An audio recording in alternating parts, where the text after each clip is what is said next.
میں نے کہا تم نے پوچھا کہ ان ستاروں کے مانند کسی کی نیکی ہے؟ میں نے کہا کہ عمر کی، لیکن تم اپنے بابا جان کے بارے میں سوچتی ہو تو سن لو، سارے امت کا ایمان اور نیکی ترازو کے ایک پلڑے پر ہوگا، اب میرے ابو بکر کے ہجرت کے رات کی ایک نیکی ایک پلڑے پر ہوگا، پھر بھی میرے ابو بکر کے نیکی کا پلڑا وزنی ہوگا۔ اب بات سمجھ میں آگے، ایک نیکی، اور وہ ابو بکر صدیق غار کے اندر النظر وجہ کا یا رسول اللہ، آقا کو دیکھ رہے ہیں، آقا کو دیکھ رہے ہیں، صبح بھی دیکھا، دوپہر بھی دیکھا، شام بھی دیکھا، رات بھی دیکھا۔ غالباً مورخین بتاتے ہیں کہ 3 دن 2 رات یا 2 دن 3 رات آقا کو ابو بکر صدیق نے غار میں دیکھا۔ اللہ اکبر، وہ دیکھنے کا عالم یہ تھا، خود مولا علی اور فاروق اعظم فرماتے ہیں کہ ہم نے بہت مرتبہ کوششیں کی کہ ہم آگے نکل جائیں، لیکن بعد میں پتا چلا کہ غار میں نبی کو دیکھنے کی وجہ سے ابو بکر اتنے آگے نکل گئے ہیں کہ ہمارا پہنچنا محال ہے۔ النظر وجہ کا یا رسول اللہ، اللہ آقا کے، اور اتنا دیکھا، آقا نے اتنا پلایا، اتنا پلایا، اتنا پلایا، اتنا پلایا، اتنا پلایا۔ ارے صرف یہی نہیں، اسی غار میں جنت کا پانی پینے والا پہلا انسان بھی جو بنا امت محمدیہ میں، وہ ابو بکر صدیق بنا۔ غار کے اندر جب آپ کو پیاس آئی تو کہا، رات کا وقت تھا، کہا آقا مجھے پیاس لگی ہے، کہا غار کے اس مہانے پر چلے جاؤ، پانی ہے لے لو۔ جبکہ حضرت ابو بکر صدیق دیکھ رہے تھے کہ غار ادھر سے بند ہے، بھئی اس دیوار کے پیچھے کیا ہے؟ کچھ نہیں، ایک گلی ہے لیکن بند ہے، دروازہ تو ہے نہیں کہ ہم توڑ کے ادھر چلے جائیں گے۔ دن میں دیکھا کہ دیوار ہے، اس کے بعد بھی آقا نے کہا کہ جاؤ غار کے اس دہانے پر پانی پی لو۔ ابو بکر صدیق فوراً چلے گئے، یہ نہیں کہا کہ یا رسول اللہ وہاں تو دیوار بند ہے۔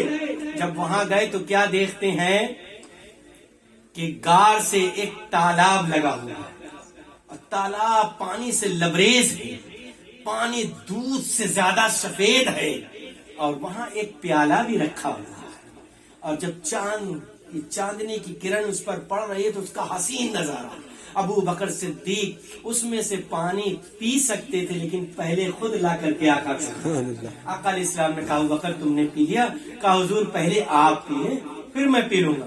پھر جا کر کے ابو بکر صدیق شراب ہو کر کے پانی پیے، اور جب آپ آئے تو پھر دن میں آپ نے کیا دیکھا کہ اب وہاں کوئی تالاب نہیں، پھر دیوار آ گئی تو پوچھا یا رسول اللہ میں نے دن میں بھی دیوار دیکھی تھی، ابھی بھی دیوار دیکھتا ہوں، لیکن آپ نے رات میں کہا تھا کہ وہاں سے پانی لے آؤ، تو مجھے یقین تھا کہ میرا نبی سچا ہے، میرا نبی سچا ہے۔ میں گیا تو پانی لے، آقا فرماتے جانتے ہو ابو بکر وہ پانی کون سا پانی تھا؟ کہا نہیں، کہا جنت کے نہروں میں سے ایک نہر کا پانی۔ ابو بکر صدیق رضی اللہ تعالیٰ نے اس میں سے پانی، آپ ذرا سوچئے۔ اور آقا نے توجہ اتحادی کا غلبہ اس قدر ابو بکر صدیق کی ذات پر ہوا کہ ابو بکر صدیق کا چہرہ اور آقا کا چہرہ بالکل ایک جیسا ہو گیا۔ تمام مورخین نے لکھا ہے کہ جب ہجرت کر کے مدینے پہنچے تو مدینے میں جو صحابہ پہلے سے موجود تھے وہ گھبرانے لگے کہ دو نبی کہاں سے آ گئے، ہم نے ایک نبی کو بلایا تھا، یہاں چہرے تو دو نبی کے ایک جیسے ہیں۔ اب وہ پریشان ہونے لگے۔ فیضان نبوت کا جو غلبہ ہوا، ابو بکر صدیق سمجھ گئے کہ لوگ پشو پیش میں پڑ گئے، فوراً اپنے اوپر سے ایک چادر کو اٹھائی جیسے ہم لوگ یہ رومال رکھتے ہیں، اور آقا کے اوپر تان دیا۔ کیوں تان دیا؟ تاکہ لوگ یہ سمجھ جائیں کہ جن پر چادر تنی ہے وہ آقا ہے، اور جس نے چادر پکڑی ہے وہ غلام۔ یہ سلسلے نقشبندیہ کا خاصہ ہے۔ کیا ہے خاصہ؟ توجہ اتحادی، توجہ نقاسی، توجہ لقائی، توجہ اتحادی۔ اب آج کل کے پیروں سے تو پوچھو گے تو بیچارہ بتا ہی نہیں پائے گا۔ بھائی جو یہاں سے اجمیر کا راستہ جانتا ہی نہیں ہے، کبھی چلا ہی نہیں اجمیر کے راستے پر، وہ ہمیں اجمیر کا راستہ کیسے بتائے گا؟ کہ آگرہ ہو کے جائیں, کہ علی گڑھ ہو کر کے جائیں, کہ دلی ہو کر کے جائیں, کہ جے پور ہو کر کے جائیں, کہ جودھ پور ہو کر کے جائیں. جا تو رہا ہے سب راستہ اجمیر کی طرف. تو آج کل تو پیری مریدی بڑی سستی ہو گئی ہے. کوئی اچھا خطیب دیکھا جو چیخ چلا کے بول سکتا, اس کو خلافت دے دیا تاکہ کل 10,000 لوگوں کو جوڑ کے رکھے گا تو ہم آئیں گے, ہمارے لوگ مرید ہو جائیں گے. مرید ہو گئے, پتہ ہی نہیں, پیر صاحب نے کوئی وظیفہ ہی نہیں بتایا کہ ولی کیسے بنے گا. وہ پہلے لوگ مرید ہوتے تھے ولی بننے کے لیے, اللہ کا قرب پانے کے لیے, اللہ کے قریب ہونے کے لیے, اس کی معرفت کے لیے, اس کی حقیقت کو پہچاننے کے لیے, اس کے طریقت کو پانے. لیکن اب تو معاملہ الٹا ہے, صرف مرید ہو جاؤ اور سجرہ بھی ملے گا بھی کہ کئی سال بعد ملے گا, اللہ ہی رحم کرے جو ہے. تو وجہ یہی ہے. تو یہ توجہ اتحادی ہندوستان کی سرزمین پر سب سے پہلے کس نے استعمال کیا اس کا؟ حضور باقی باللہ. اتوار والے دن ان کا کل شریف ہے, انشاءاللہ بتائیں گے. تو سرکار ابو بکر صدیق کی ذات ایسی ذات ہے کہ ہر شخص کے اوپر یعنی اس کے کاندھے پر سرکار ابو بکر صدیق کا احسان ہے. آقا خود فرماتے ہیں میرے ابو بکر کے احسان کا بدلہ شکر ادا کر کے دیں. کیا ادا کر کے؟ شکر ادا کر کے. تو کیا کر سکتے ہو؟ کم سے کم قل واللہ شریف 21 بار پڑھ سکتے ہو, ایک گلاس صاف پانی رکھ سکتے ہو, جس پیر سے مرید ہو اس کا سجرہ پڑھ سکتے ہو اور نظر پیش کر سکتے ہو. لیکن ہمارے ہاں علوی پورا کا ایک عجب سا معاملہ ہے کہ 50-100 روپے اگر چندہ دینا پڑے تو نانی یاد آ جاتی ہے, اور اگر سیر سپاٹا ہو, ہانڈی بننی ہو, تب تو پٹاپٹ 200 روپے جمع ہو جائے گا. مطلب اب وجہ کیا ہے؟ یہاں کچھ مولویوں سے ہماری دوستی تھی, وہ ہم کو ہمیشہ سیر سپاٹے کی دعوت دیتے تھے. تو ہم نے کہا بھیا ہماری قسمت میں سیر سپاٹا نہیں ہے. وہ پتہ نہیں کہاں چندن سعید جا رہے ہیں, تو آج چنار جا رہے ہیں, پھلا جا رہے ہیں. ہم نے کہا جب آ لے یار, سیر سپاٹا میں ہمارے نوجوانوں کو تباہ و برباد کر دیا. وہی پیسہ جمع کرتے, وہی مرغا ہانڈی بناتے, بس یہ سوچ کر بناتے ہم اسے بنا تو رہے ہیں لیکن کسی اللہ کے ولی کی شان میں نظر کریں گے, کسی صحابی کے لیے بنا رہے ہیں, اور نظر کرنے کے بعد کھا لو گے تو دوگنا مزہ ہوگا. لیکن جب اچھی تعلیم ملے گی تب تو وہاں تو سیر سپاٹا. اب بہت خوش ہو گئے تو گٹکا پان کھا لیا, جو دوسرے کا مکان تھوک تھوک کے خراب کر دیا. ہم تو اچھی انسان ہیں, پان کھاتے ہیں. برے لوگ پان نہیں کھاتے, اچھے لوگ انسان پان, جو شریف لوگ ہوتے وہ پان وغیرہ کھا کے مکان پینٹ کر دیتے ہیں. وہ کیا کرو, ہماری قوم کو جو چیز چاہیے وہ مل نہیں رہی. اس لیے سرکار ابو بکر صدیق سے سچی محبت کرو. نہ ہم ابو بکر کو چھوڑ سکتے ہیں, نہ ہم علی کو چھوڑ سکتے ہیں. ترازو کا 2 پلڑا ہے, ان میں سے ادھر چھوڑا تو دھم سے ادھر کا پلڑا, ادھر والا چھوڑا تو ادھر. کیوں؟ آقا علیہ السلام نے فرمایا کہ علی جنت میں جانے کی سند اسے دینا جس کے دل میں ابو بکر کی محبت ہوگی. جس کے دل میں ابو بکر کی محبت. جنت کس کی ہے؟ ہمارے آپ کے نبی کی, آقا کی. لیکن اس میں جانے کا ٹکٹ کون دے گا؟ جنت میں جانے کا ٹکٹ مولا علی دیں گے, لیکن اسی کو دیں گے جس کے دل میں ابو بکر کی محبت ہوگی. جب ابو بکر رضی اللہ تعالیٰ کو یہ پتا چلا تو پہنچ گئے مولا علی کے پاس, کہا بھائی میرا خیال رکھنا. جو پہلے سے جنت کا ٹکٹ لے کے بیٹھا ہوا ہے وہ مولا علی کے پاس جا کے کہتا ہے بھائی میرا خیال رکھنا. بھائی نے کہا کیا ہوا؟ کہا آقا نے ایسا ایسا فرمایا. کہا میرے بھائی پورا سنتے جاؤ. کیا کہا؟ پورا سنتے جاؤ. تو پوچھا کیا؟ کہا مجھ سے میرے نبی نے فرمایا ہے علی جنت کا ٹکٹ اسے ہی دینا جس کے دل میں ابو بکر کی محبت ہوگی. ابو بکر کی محبت چھوڑ دی, علی کی محبت میں گرفتار ہو گئے, رافضی بن گئے. کیا بن گئے؟ رافضی بن گئے. خلفائے راشدین کا انکار کیا, خارجی بن گئے. اپنی قسمت پر ناز کرو, نہ ہم رافضی ہیں نہ خارجی ہیں, ہم اہل سنت و جماعت اس دور کے مذہباً حنفی اور مسلکاً بریلوی ہے. جنت ہماری ہے, جنت ہماری ہے, اس لیے کہ ابو بکر بھی ہمارے ہیں, علی. اپنی قسمت پر ناز کرو. یہ نازی گروہ ہے. اہل سنت میں 4 گڑھا ہے, حنبلی, شافعی, مالکی, حنفی. یہ چاروں اہل سنت ہیں. لیکن اس حنفی میں ہم کیا تھے؟ پہلے ماتریدی اور ماتریدی کے بعد کیا ہے؟ بریلوی ہیں، جسے ہم کہتے ہیں مسلک اعلیٰ حضرت. اسی لیے کہا جاتا ہے. تو بہت سے لوگوں کو برا بھی لگتا ہے کہ پچواں مسلک کہاں سے آ گیا. ہم نے کہ یار پڑھو لکھو تو کچھ سمجھ میں آئے. مذہب تو ہمارا دین کیا ہے؟ اسلام. ہمارا مذہب حنفی. پڑھو پہلے. اب کہو گے دین و مذہب میں فرق ہے. ہاں فرق ہے، فرق ہے. مذہب حنفیت پر چلنے کو مسلک کہتے ہیں. اس راستے پر جب چلتے ہیں تو اس مسلک سے چل کر گئے، امام اعظم کے قریب پہنچے، تب دین مصطفیٰ ملا. جب امام اعظم کے مذہب پر پہنچے تو ادھر سے چلے امام احمد بن حنبل تک، اور پھر ان سے پہنچے تو آقا کی بارگاہ میں پہنچے. ادھر سے پہنچے تو امام مالکی، ادھر سے پہنچے تو امام شافعی. لیکن اس دور میں نگر نگر، ڈگر ڈگر، چلا چلی، بھوپال دلی، پہچانتے ہو نا ان لوگ کو؟ بڑے بھائی کا کرتا، چھوٹے بھائی کا پیجامہ. کچھ تو سنی ہمارے یہاں ہے پاگل ٹائپ کے، دیوبندیوں کی طرح پیجامہ پہن کے آج کل ٹہل رہے ہیں. بھائی یہ کون سی محبت تمہارے اندر آ گئی یار؟ اللہ نے تمہیں دولت دی ہے، اچھا خاصا پیجامہ 2 میٹر 2.5 میٹر میں بنتا ہے، کھاجے ادھر 1.5 میٹر کا پہن کے چھوٹے بھائی کا جائے گی. ارے سننی ہونا یار تم. ان سب چیزوں کو بھی دھیان رکھا کرو. لباس ٹکنے کے اوپر ہو، ٹکنے سے نیچے نہ جائے، یہی سنت کی پہچان ہے. ٹکنے کے نیچے چلا جائے تو نماز تو ہو جائے گی مگر دعا قبول نہیں ہوگی، مکروہ تنزیہی ہے. اور اگر اس کو موڑ لیا تو مکروہ تحریمی ہے، نمازی نہیں ہوگی. اگر کوئی پیجامہ موڑ کے پڑتا ہے تو اس کی نمازی نہیں ہوگی، مکروہ تحریمی ہے. ان چیزوں سے بچو. اور آخری بات کہہ کے رخصت ہوگا، پھر فاتحہ کل شریف ہوگا، پھر لنگر انشاءاللہ رحمان. آج کل ایک فیشن چلا ہے طالب ہونے کا. وہ ایک سوال آیا تھا آج دن میں ہمارے پاس. ایک فیشن چلا ہے طالب ہونے کا. کوئی پیر صاحب سے مرید ہے تو اب مرید ان کا تھا، ایک اور پیر صاحب آ گئے تو چلا گیا ان کے پاس جو ہے. اب وہ پتا چلا کچھ دن بعد ایک پیر صاحب ادھر آئے، ان کے پاس بھی چلا گیا. مرید ہونے کے لیے احسن طریقہ یہ ہے کہ ہاتھ میں ہاتھ دے کر ہو یا رومال پکڑ کر کے ہو. لیکن جب بھیڑ زیادہ ہوتا ہے تو کیا کہتا ہے، کندھے پر بھی ہاتھ رکھ لو تو ہو جائے گا. لیکن پیر نے جو پڑھایا اور سارے مجمع نے اگر اس چیز کو پڑھ لیا، ہاتھ نہ بھی رکھا ہو تب بھی وہ مرید ہوگا.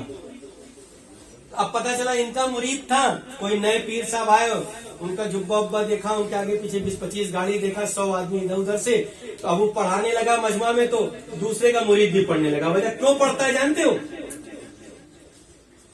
اگر وہ یہ کہہ رہا ہے کہ میں برکت کے لیے پڑھ رہا تھا یا لا علمی میں پڑھا تو الگ بات ہے. لیکن اگر جان بوجھ کر پڑھا تو تم نے اپنے پیر کے اندر کچھ کمی دیکھی ہوگی، تبھی تو جا کر کے ہو رہے ہو. بھائی ہم لوگ بھی بڑے بڑے محفل میں جاتے ہیں، بڑے بڑے سید زادے ہوتے ہیں، لوگوں کو مرید کر رہے ہوتے ہیں، ہم لوگ چپ چاپ منہ بند کر کے بیٹھے ہوتے ہیں، کیونکہ ہم تو پہلے ہی سے حضور بحر العرفان کے ہاتھ پہ بک چکے ہیں، اب ہمیں بکنے کی کیا ضرورت ہے. ہاں یہ الگ بات ہے کہ بڑے بڑے بزرگ خلافت دیتے ہیں، تو خلافت ہر کوئی پسندیدہ جس کو ہوتا ہے وہ دیتے ہیں. جیسے میں اتنا خوش نصیب ہوں، میں اپنی قسمت پر ناز کرتا ہوں کہ میں جس پیر کے ہاتھ پر بکا وہ بھی بیٹا ابو بکر صدیق، اور جس نسبت پر مرید ہوا وہ نسبت بھی ابو بکر صدیق. اور جس کا شروع میں آپ لوگوں نے دعا سنی ہے جس پیر کی، ان سے بھی مجھے اجازت خلافت ہے. ان کا حال تو یہ ہے کہ وہ بھی ابو بکر صدیق کے بیٹے، امام محمد کی نسل میں. اور ان کی ماں کون تھی؟ بندہ نواز یسوع دراز کی اولاد میں جو بیٹی ان کے گھر گئی ہے، اس بیٹی کے نسب میں آپ ایک ماں کی طرف سے سید زادے ہیں اور باپ کی طرف سے صدیق اکبر کی اولاد ہیں. ابھی وہ آ رہے ہیں الحمدللہ یہاں اجمیر شریف، ہماری ان کی ملاقات ہوگی تو ایک روحانی منظر ہوگا. اس وقت بیٹا صدیق اکبر کا ہوگا، نسبت غوث اعظم کی ہوگی، ساتھ میں بیٹا صدیق اکبر کا ہوگا، نسبت غوث اعظم کی ہوگی، دربار غریب نواز کا ہوگا، دربار غریب نواز کا ہوگا، غلام نقشبندی ہوگی. سبحان اللہ. مزہ ہی مزہ ہوگا، مزہ ہی مزہ ہوگا. وہاں پر تم جاتے ہو کمبل خریدنے، بچے کی سائیکل خریدنے، ہم بھی اجمیر جاتے ہیں پر کچھ لینے جاتے ہیں. تمہارا دل دماغ کمبل پر ہوتا ہے، سامان حلوہ سون حلوہ پر ہوتا ہے. ہم تو کبھی نہیں خریدتے، جتنے بھی اللہ کے ولی کے جاتے کبھی کوئی سامان نہیں لیتے, سارے سامان مل رہے ہیں. اور جانتے ہو اس بار 5 کلو لائیں گے, اگلی بار 7 کلو لانا پڑے گا. محبت میں 10 آدمی بڑھ چکے ہیں, اگر نہیں دیں گے تو کہے گا ہمیں ملا نہیں, پچھلی بار دیا تب کی نہیں ملا. ایک کو بار نہیں دیں گے تو کم سے کم خاموشی سے رہیں گے. اور کھجور لائیں گے اسے کھلا دیں گے فاتحہ کر کے. تو اب اس سے اندازہ لگاؤ یہ اللہ کے محبوب مقدس ولی ان مشائخوں سے ہم لوگوں کو محبت کرنی چاہیے, چاہے وہ نقشبندی ہو, چشتی ہو, سہروردی ہو, قادری ہو, کلندری ہو, مداری ہو, کبروی ہو, رفاعی ہو, تاجوی ہو, اشرفی ہو, وارسی ہو, ابوالعلائی ہو, جہانگیری ہو, مجددی ہو, معصومی ہو, بنوری ہو, نوری ہو, رضوی ہو, اتاری ہو, سب کا سجدہ مدینے جاتا ہے. کہاں جاتا ہے؟ مدینے جاتا ہے.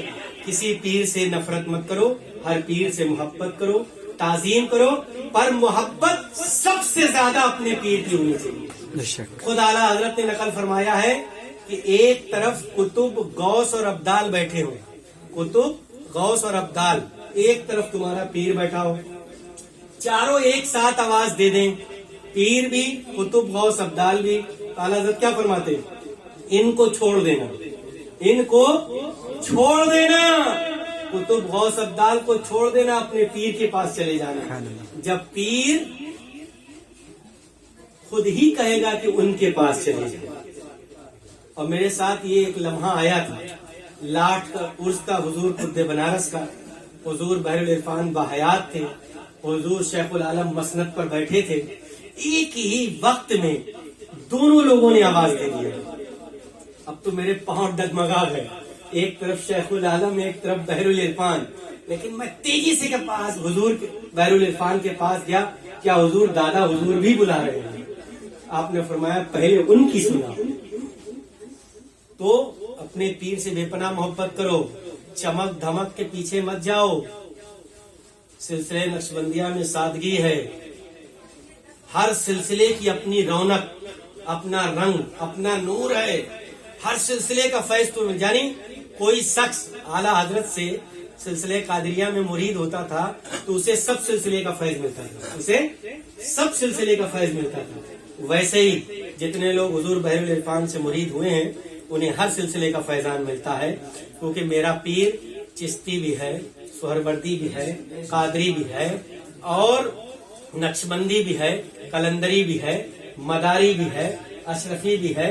یعنی انہیں محررہ شریف سے تمام سلاسل جدیدہ اور قدیمہ دونوں کی اجازت و خلافت. ایسا نہیں ہے. الحمدللہ مجھے بھی ایک پاکستان کے اور پیر ہیں سید ارشد صاحب, ان سے بے شمار سلاسل کی اجازت و خلافت. اس میں اشرفیہ بھی ہے, رضویہ بھی ہے, برکاتیہ بھی ہے, سب ہے. اور ایک پیر ہیں ترکی میں, ان سے بھی اجازت و خلافت ہے, سلسلے رفاعیہ وغیرہ, سازلیہ, تمام قادریہ کی. تو ہر پیر سے خلافت و اجازت کے بعد مجھے جو رنگ پسند آیا, جو گلدستہ دل میں کھل رہا ہے, وہ نسبت نقشبندیہ ہے. اسی لیے میں سب کو مرید کرتا ہوں نقشبندیہ میں. لیکن اگر کوئی کہہ دے کہ میں چشتی میں مرید ہوں گا تو میں اسے اسی میں مرید کرتا ہوں, اسے خالی نہیں کرتا, کیونکہ میرے پاس سلسلے چشتیہ ہے. تو آج کے دور میں مسلک اور مذہب دیکھا جائے گا, مشرب پہ لڑائی نہیں ہوگی, یعنی سلسلہ دیکھ کر لڑائی نہیں ہوگا, مذہب و مسلک صرف دیکھا جائے گا. اگر آج کے دور میں کوئی پیر, کوئی خطیب یہ کہہ دے کہ دمادم مست کلندر صدیق دا پہلا نمبر, تو سمجھ جانا کہ یہ سچا ہے. جیسے کہا گیا نا کہ اگر کسی محفل میں حضرت امیر معاویہ کا نام لے لو, اگر چہرہ بگڑ جائے تو سمجھ جانا کہ صحابہ کا بغض ہے.